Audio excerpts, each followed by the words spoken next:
Poblete. Natanggal ako sa trabaho dahil sa'yo. Grabe, sobra ka na. Grabe nang ginawa sa aking kapirwisyuhan. Gusto ko talaga makulong yan. Oh, ngayon ito na, sinimulan mo akong tatapos. Malalaswa at mapanirang mga salita. Ito ang kumalat sa social media na labis na ikinabahala ni Manilyn Friolo mula sa kanyang naging kasintahan.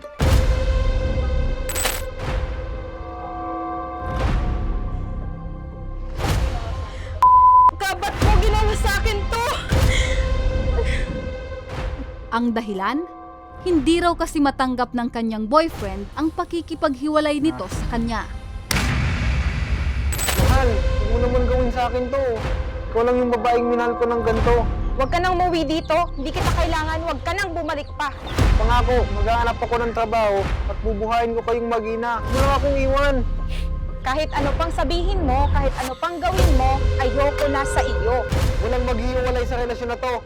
Hanggat nabubuhay ako, hindi ka magiging masaya. Gagawin kong miserable ang buhay mo. Sisirain kita, tandaan mo yan.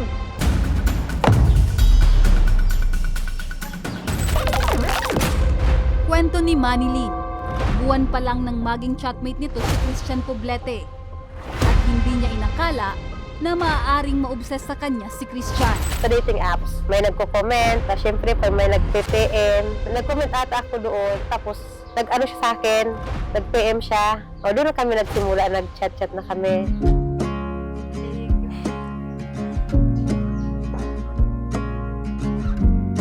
Nagmula pa nga raw sa Mindoro si Christian at lumuwas patungong Daraga Albay para lang makita at makasama si Manilyn.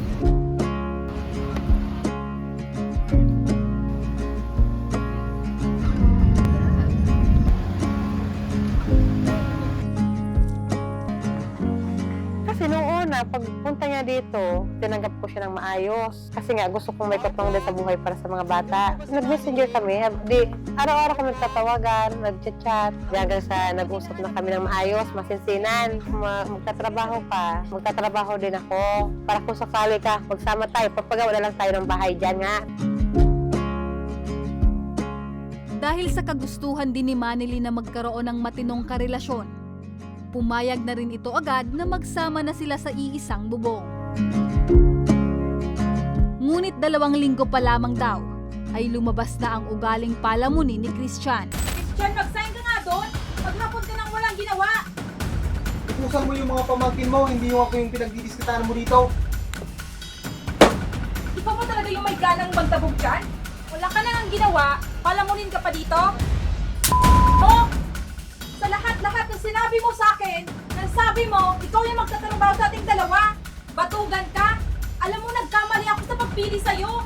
Nagsisising-sisi ako. Umalis ka nga dito, doon ka na sa Mindoro. Dahil rito, na-turn off na raw si Manilyn at nakipaghiwalay na rin agad kay Christian. Ngunit, hindi ito madaling tinanggap ni Christian.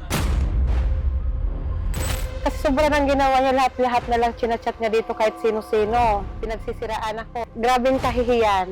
Isa pa sa mga pamilya ko, mga anak ko, sobra. Di ba sa social media, lahat ipinost pa niya doon sa buy and sell. O, mukha ko talaga. Marami mong pangbabastos, mga kalaswa na, upuan niya, o, mo na yan. Kasi yan naman talaga hanap niyan, bayarin niya na babaeng yan.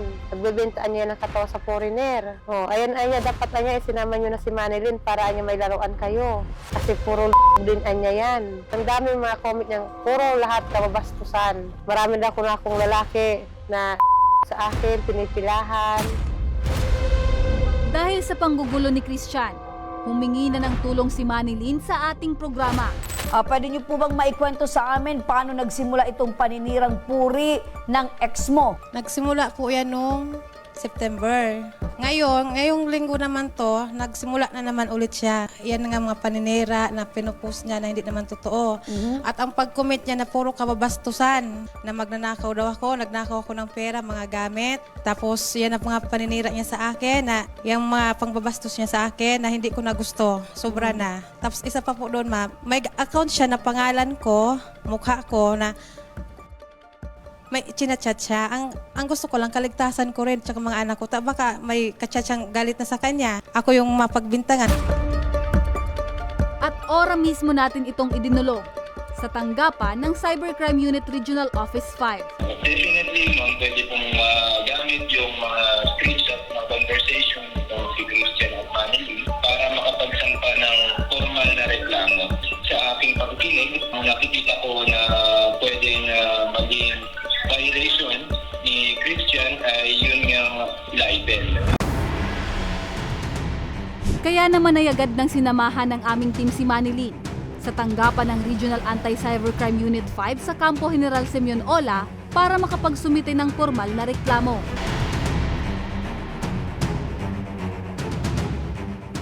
Dito inilatag ni Manilyn ang mga printed screenshots ng malalaswa at mapanirang post sa online ni Christian laban sa kanya gamit ang iba't ibang Facebook accounts. At sa pagsusuri ng Regional Anti-Cybercrime Unit 5, maaari siyang maharap sa kasong Republic Act 9262 o VAUC at Republic Act 10175 o ang kasong cyber libel. Matapos makumpleto ni Manilyn ang mga hinihinging dokumento na kinakailangan sa pagsasampa ng kaso, ay agad naman namin siyang sinamahan sa Regional Trial Court sa pangunguna naman ng RACO 5 para formal nang ihain ang kaso laban kay Christian.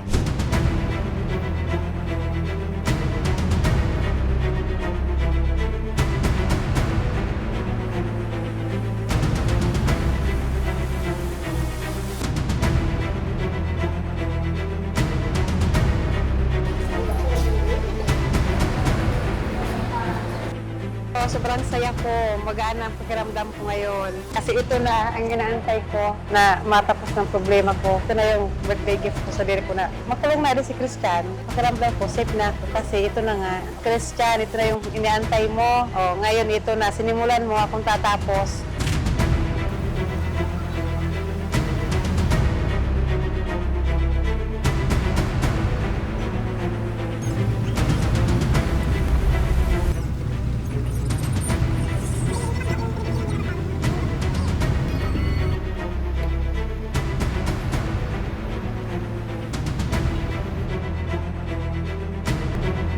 Sa mapait na sinapit na pakikipagrelasyon via online ni Manilyn, isa lamang ang kanyang tiyak na babauning leksyon. Ang lesson sa akin na hindi na basta-basta magparatiwala sa mga ganyan-ganyan na hindi mo talaga kilala. Kung dyan man lang sa mga Facebook, kaya tiwala na lang sa mga talagang nakakakilala mo, matagal na kayong magkakilala.